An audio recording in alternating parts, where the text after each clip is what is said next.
કરો ને. હું વિપુલ કુમાર મુકનભાઈ દુધાત, સદસ્ય જિલ્લા પંચાયત અમરેલી. આજરોજ અમરેલીથી સાવરકુંડલા મુકામે જતો ત્યારે ગોખર ગામવાળા ગામ પાસે શેત્રુંજીની અંદર રેતીના ટ્રેક્ટરોથી ખનીજ ચોરી થતી હોય, જે મેં સોશિયલ મીડિયાની અંદર વિડીયો અને મીડિયાના માધ્યમને આપેલ.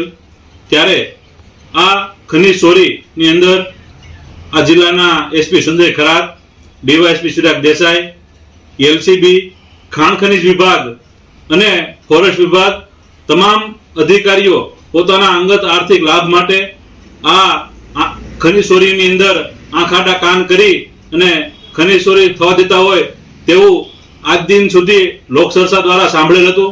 પરંતુ આજે જે મેં નજરે જોયું ત્યાં ઉપરથી આપણને ખબર પડે છે કે સામાન્ય માણસોને આ રેતી મળવું બહુ ખૂબ મુશ્કેલ છે.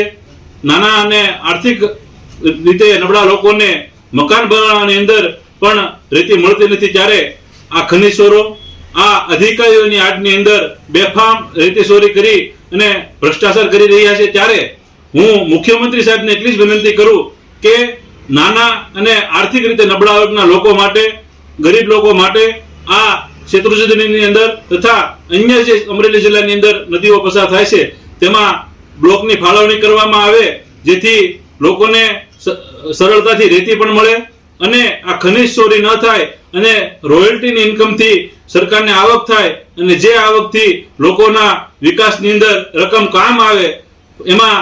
અને આ અધિકારીઓ જે સંડોવાયેલા હોય અને રાજકીય લોકો પણ જે સંડોવાયેલા હોય તેને નિયમોસરની કાર્યવાહી કરી હસમુખ પટેલ સાહેબ આઈપીએસની અધ્યક્ષતાની અંદર એક કમિટી રચી આની તટસ્થ તપાસ કરાવવા મારી વિનંતી સર માગણી છે.